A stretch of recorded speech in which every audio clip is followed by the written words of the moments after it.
Welcome to another episode of Zero Velocity Podcast. I'm your host, Brad Thorpe.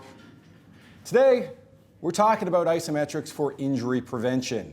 So I know that basically is relevant to every single human being that walks this earth.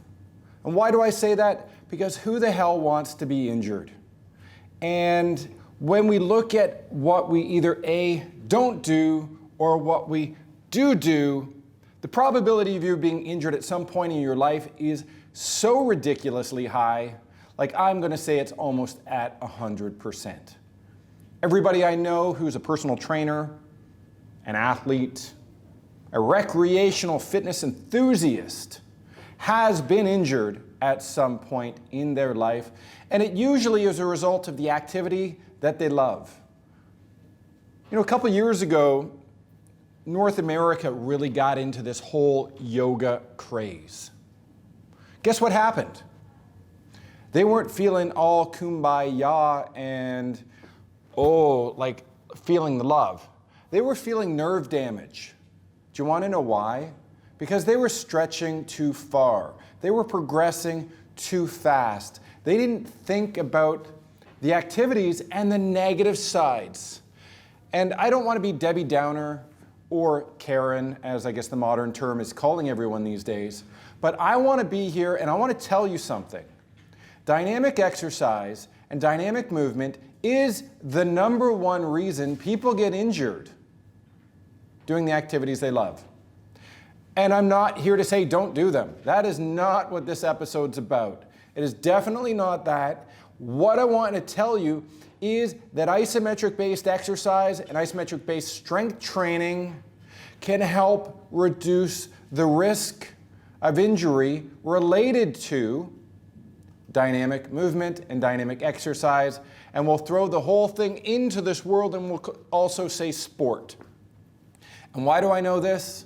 Well, not only do I live it personally, but studies indicate it. You know, we're about basically studies showcasing the benefits of isometric-based exercise. So I don't pull this stuff out of my butt. I don't make it up. I take it from the literature of peer-reviewed, put out studies, as well as basically master's thesis, doctoral theses, and all this wonderful stuff. So the smart people out there who have done the research, I just bring that forth to you guys. And that's what we're going to do again today, because what I want you guys to understand is that there is a better way to prepare for movement.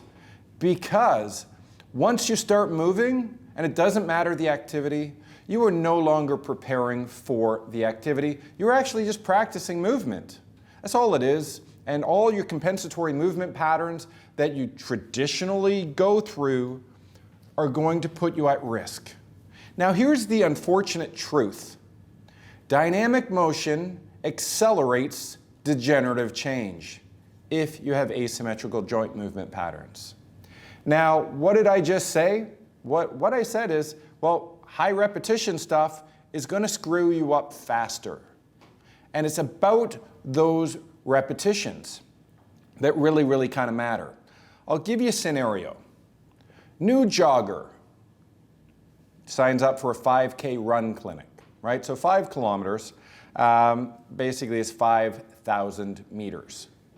Now, if the runner has a 1 meter stride length, he's got obviously a left and a right leg in most scenarios.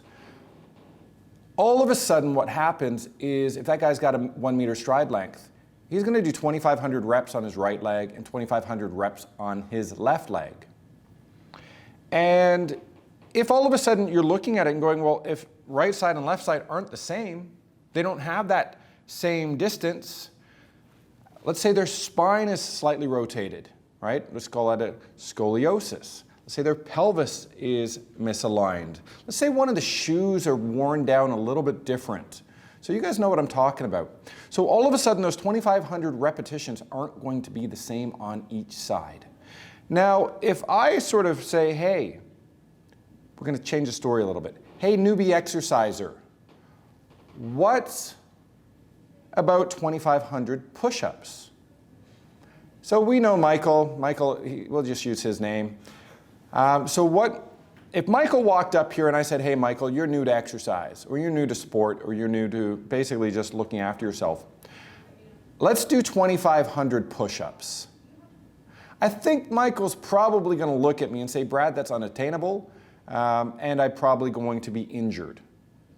Now, especially if I do that every day, you're probably going to exceed the tolerance of your structures, as well as have the inability to continue on because you're going to lead to joint inflammation, high probability tendinosis, or tendinopathy, which is the inflammation of the tendon structure, which nobody usually talks about.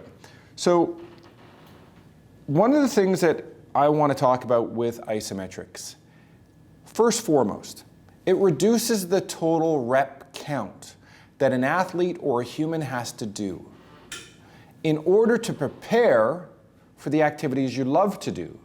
Because I deal with a lot of world-class athletes, and honestly, I don't give a crap about their metrics in the gym. They don't get paid to win at a bench press competition with their friend in the gym. They get paid to perform on game day, on competition day. They get paid to show up and perform in front of the fans and the crowds, and they get performed to win. So what we want to do is reduce the rate of repetitions with athletes. Now, I'm not saying don't move. That's not what I'm saying if that's what you guys have thought. What I'm saying is learn how to prepare to move better, to move quicker, to move faster, to be more agile, to learn how to jump higher with isometrics, with the ultimate goal of reducing joint inflammation, muscle pain, and injury risk. So one of the things that I'm going to do is I'm going to craft a story because people are already saying, BS, Brad. We need to move. We're athletes. Well, if you're an athlete then, if you're a football player, I highly recommend you start taking up triathlon, or maybe fencing, or maybe tennis. You see, there's different skills that require motor control, movement, athleticism, strength, stamina, cardiovascular function. But guess what? Becoming a good triathlete may not necessarily make you a better tennis player, or volleyball player for that matter. Why? Because you're dedicating a specific amount of time and skill development for the activities that are required in triathlon. So that's not what we want to do. What we want to do is we want to maximize the efficiency of the muscular system. We want to increase the tendon strength. We want to increase the neural activation of muscle tissue so you can perform the activities that you guys love better. That's what I want. That's what we're going to talk about today. And as I said, we're going to craft a story. So we're going to pull up the first slide here. So what we're looking at, and this is from the Journal of Sports Science. It goes back a little bit.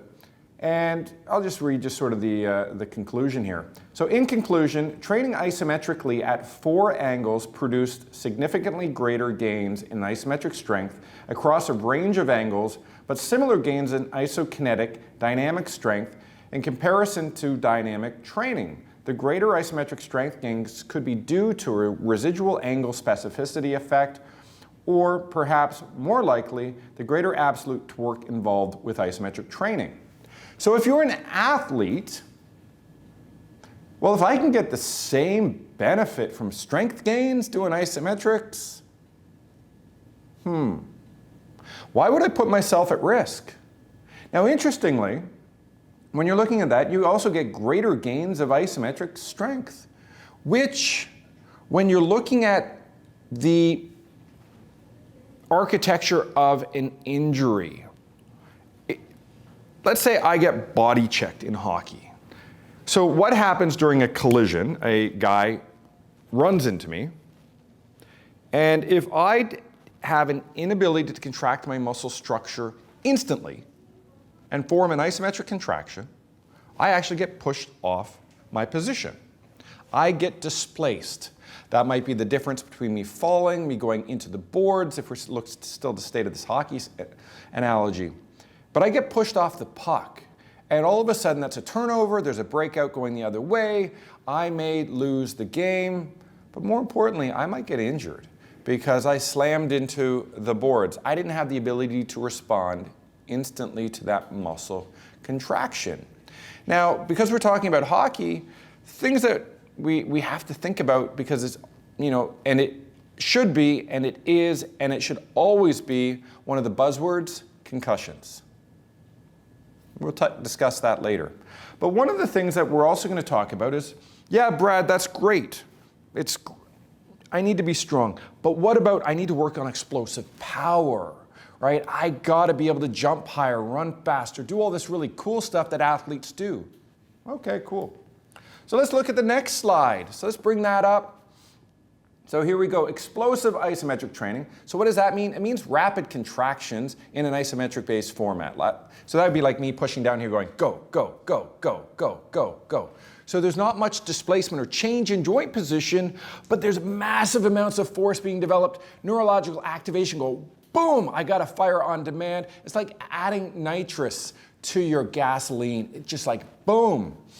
So let's look at this. So explosive isometric training has been shown here to provide similar benefits to that of plyometric training with respect to measured variables, but with reduced impact forces, and would therefore provide a useful adjunct for athletic training programs.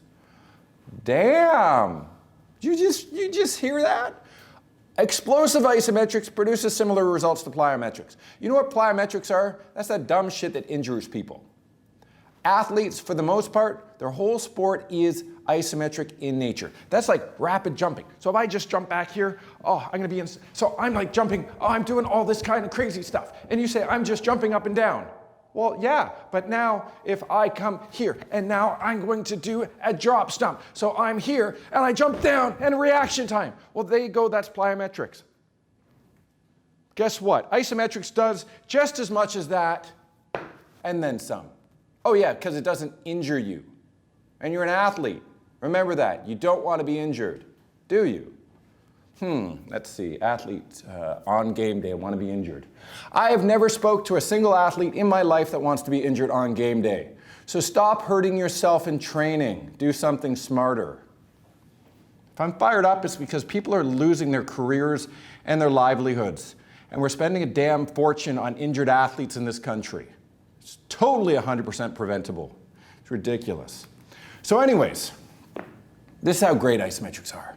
Here's another study. This is, Ebony Rio. She's been slaughtered in the media. Why? Because she put out this awesome piece of literature saying that a single bout of resistance training, or a single resistance training bout of isometric contractions reduces tendon pain immediately for at least 45 minutes post-intervention. That's a 5-minute intervention, by the way.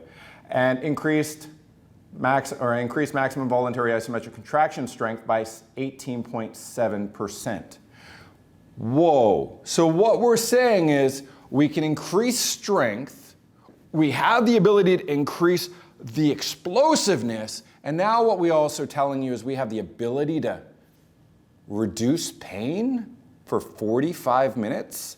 And some of the researchers out there just jumped on this and went and sort of said, so she was dealing with patellar pain, so like knee pain stuff. And then they started applying it to other tendons within the body with the same protocols, with different force applications and stuff like that, and going, oh, it doesn't work in every tendon. Well, no shit. It's different. Every tissue, the architecture is different. So anyways, the cool part about that slide, it increased isometric strength by 18.7% in 5 minutes. So if you're an athlete about to perform something, wouldn't you want to be 18.7% stronger, faster, more injury resilient? I hope the answer is yes. I really do. I hope the answer is yes. Now, it doesn't start there. So, when we're looking at how do we really kind of prevent injuries with isometrics? Well, part of it is knowing how much isometric strength you're able to generate. That's where isometric muscle testing comes in. That's why we at Zero Velocity Podcast have teamed up with one of our sponsors called Kinvent. They do all kinds of isometric muscle testing. Their products are off the charts. They are flippin' awesome. How do I know? Because we use those with our athletes to determine isometric strength. Why is that important? Let me see here. Oh yeah, this is from the the American Journal of Sports Medicine. A pretty shoddy journal, I think, huh? Yeah, like the best one in the world for sports medicine. Okay, so what do they say? So measures of preseason isometric hip abduction and external rotation strength independently predict future non-contact anterior cruciate ligament, ACL, that's that crap in your knee that goes boom when you have poor strength, but we'll get into that. Anyways, ACL injury status in competitive athletes. The study data suggests that screening procedures to assess ACL injury risk should include an assessment of isometric hip abduction and/or external rotation strength. Wow, okay. So if I'm an athlete and I just randomly just go and start doing stuff, how do I know what I'm doing is actually good for me? Because we know dynamic exercise is unbelievably great at increasing compensatory movement patterns, as well as injury risk, or increasing injury risk, as well as injuring people. Sure, you get big muscles, sure, you get crazy strong, but want to know something? Athletes are the most injured people on the planet. So maybe if we start testing isometric strength, maybe we can predict who's going to be injured. I didn't make that up. They did. Oh, sorry, they didn't make it up. They studied that. And that's what they concluded. And that's the American Journal of Sports Medicine. So let's just put that over here. Let's just go to the next one.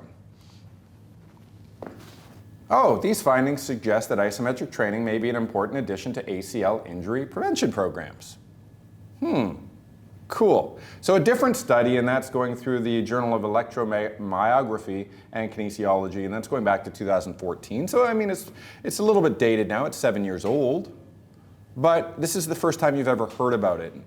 So what I want you guys to think about, and I'm highly caffeinated today, plus I'm a little bit annoyed by the fact that we keep having to talk about this stuff with athletes. And as you guys know, if you know anything about me, I've had about 15 concussions over the course of my life.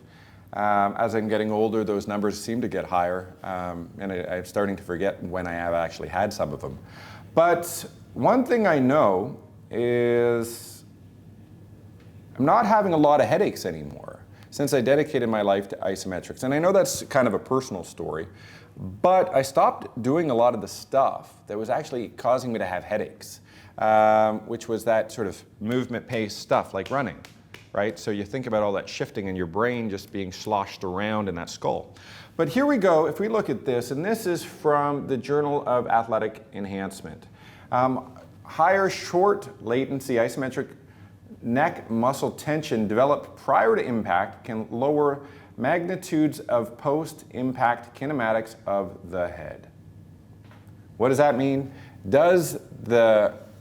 Basically, if the muscle fires faster in preparation for impact, like bracing, like, oh my God, that big dude's gonna run me down like a freight train.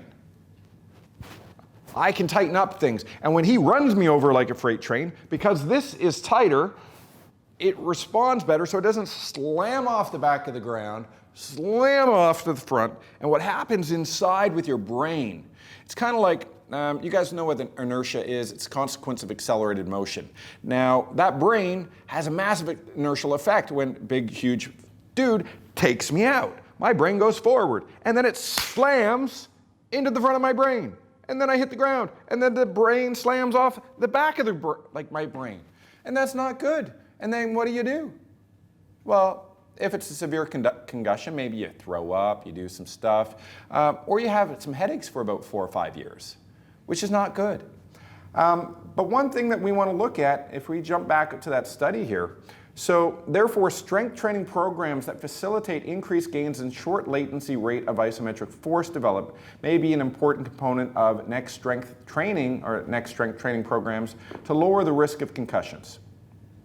To lower the risk, not eliminate, to lower. So that's a key point to that. It's not going to eliminate 100%, but my God, it's going to help reduce the rate.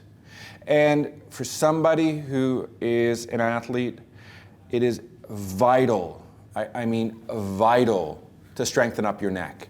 Because a lot of people, what they don't think about is they go, oh, my neck, oh, I'm scared to train my neck because it's highly complex and something might go wrong and I might hurt myself. So what they do is they avoid training their neck. And then they go play sport. And then they wonder why they have these high rates of concussions within athletics. You know, one thing that you think about, take a hockey player, for example. Let's look at my cervical left rotation when I take a slap shot. Oh, yeah, that's right. Right shot, right rotation. See how I'm rotating my body underneath? That's the same as me rapidly turning my head, just to let you guys know that. So next slide here. A retrospective analysis of professional rugby union players revealed that isometric strength training reduced match-related cervical spine injuries, and a prospective study found that greater overall isometric neck strength reduced concussion risk in high school athletes. Good. That's all I gotta say is that, good. Now I have to question you, why aren't you doing isometric-based strength training? There's a reason I got into this. There's a reason we started Zero Velocity Podcast. Was to start to bring the science to you guys. I already know it. I study it every day. I live it every day. And my clients that I deal with, and I think we're in 19 countries now, I have over 250 people that have purchased our products, who I talk to regularly, we see an extraordinary improvement in the performance and injury prevention of all our clients. And it's not just athletes, it's the everyday user who just wants to function better, who doesn't want to go to the office in pain, who wants to help resolve carpal tunnel issues, shoulder and neck pain, all of that stuff. And I know we've sort of had a huge slant on e-athletic minded today. But the majority of people don't participate in sport. And unfortunately, they sleep, they go to work, they commute to work, so they're doing a lot of inactivity. And what most people will tell you, well, those individuals need to move. What I'm here to tell you is those individuals need to prepare to move. Once again, that's through isometrics. Because if I think about seated positions, they're not traditionally like this. I don't know too many people that type like this. You know, let's see this. It's really inconvenient to type on my computer when I keep moving. So the office worker is 99% doing isometrics all day long. And we blame ergonomics, we blame the desk, we blame the chair, we blame the computer, we blame our mouse. Want to know who we don't blame? We don't blame the occupational athlete not being prepared to do isometric positions for multiple hours a week. So, could you improve your performance as an office worker to do office work better? The answer is yes, and that's a hell's yes. Big H, big E, double L with an S. Yes. Why is that? Oh, I don't know what I did to my computer over here, pressing all these buttons. But anyways, the reason for that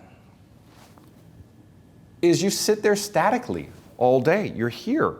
And here's an interesting thing. If we can sort of pan down and show my hands here. So if I'm a typer, and I don't have that ability to pronate my wrist, so turn that over, I actually have to migrate my elbow out. And what happens is now if I look up to my shoulder, you can sort of see that I've displaced that elbow out here. So now this muscle up here, your upper trap, has to do a whole bunch of work to hold my arm there so I can type. And traditionally what we do is we slouch down, we lean forward, and we do this. And you know, this is kind of like the traditional office worker position. And I don't understand why I'd be injured. But what it comes back to is, how do you guys at home, office, at the field, prepare for this stuff? And this is where the isometrics really, really come in. And obviously I've showed you guys a bunch of science. We're gonna get a couple more slides just to sort of go over some stuff. And here we go. So greater isometric neck strength and the anticipatory activation were independently associated with decreased head peak linear velocity and peak angular velocity after impulsive loading across all planes of movement. And that's the American Journal of Sports Medicine. So what they were looking at in this specific study, and we're back to talking about athletes because everyone truly cares about athletics, is impact force at various angles, into your head. So that could be for MMA, boxing, football. It was more so specific to the football community because it was done at the University of Michigan. And the Wolverines, I mean, if you're a Big Ten sort of, fan, you love them. Not really into college football myself personally, but that's okay. So now here's an interesting thing. So we're jumping back to good old Ebony Rio. So what she found was isometric contractions demonstrated significantly greater immediate analgesia, so that's getting rid of pain, through a 4-week trial. Greater analgesia, I can't say that word to save my life, may increase the ability to load or perform. So coming back to our athlete community, or realistically the occupational athlete, if you guys started to do some isometrics before you sat at your desk for 8 hours a day, maybe you could get rid of some of that shoulder pain, that back pain, that neck pain that you guys are currently dealing with. It doesn't take much effort. All it takes is a little bit of know-how. If you got questions, email me, brad@isophit.com. And then what we're able to do is start to figure that out. Now, because a lot of you guys like to run, our last slide for today, or last study really, it's not a slide, and this was put out by the International Journal of Sports Physical Therapists. So high school cross-country runners with weaker isometric hip abduction, or abductor, knee extensor and flexor muscle strength had a higher incidence of anterior knee pain. Increasing hip and knee muscle strength may reduce the likelihood of anterior knee pain in high school cross-country. And that's isometric muscle strength they were talking about. It wasn't dynamic strength. These guys, they're fit. And is that to say that doing dynamic exercise isn't beneficial? That is not what I've said today. What I'm saying is it increases your compensatory movement patterns. It increases your likelihood of risk long term. And isometrics has that ability to reduce that rate of injury amongst athletes. We've demonstrated today, just with what we've talked about, explosive isometric strength can replace plyometrics. Isometric muscle contractions can reduce, like on multiple angles, can reduce dynamic lifting. Now, it's still important to practice the skill of your activity. If you're a basketball athlete, doing squats, deadlifts, and bench press are kind of probably irrelevant for your sport. Now, they do put you at significant risk of injury. Now, there was a study put out a couple years ago by UEFA, so the European Football Association. And what they looked at, so it was a longitudinal study, I believe it went from 2003 to 2014, so about 11 years. What they noticed was, over that period of time, as S&C, so strength and conditioning specialists, started to get their foothold within the sporting community, that there was an increase about 4% per year of training-related injuries without an increase in match-related injuries. So they were looking at this going, well, the caliber of the athlete's getting better. This is great. We're not seeing injuries over here. We're seeing injuries in one of the world's most optimal training areas, the training room. We have an ability to basically dictate everything an athlete experiences once we understand how you apply force to structure. Now, once I start moving, that becomes haphazard. And people don't like that word, but it's true. There's many different things as I go through these motions, right? So it's kind of, let's say that's 0 degrees. Let's say that's about 145 degrees. There's a whole bunch of stuff that we got to think about. And one of the things that I can guarantee you, angle 10 degrees is not the same as angle 20 degrees, which is not the same as angle, well, I guess I'm at 90 degrees already. But they're not the same, and they're different muscle relationships, and there's different muscle relationships to joints I might not be thinking about as I'm doing this stuff. So what I want to drive home today, one final point, do your isometrics.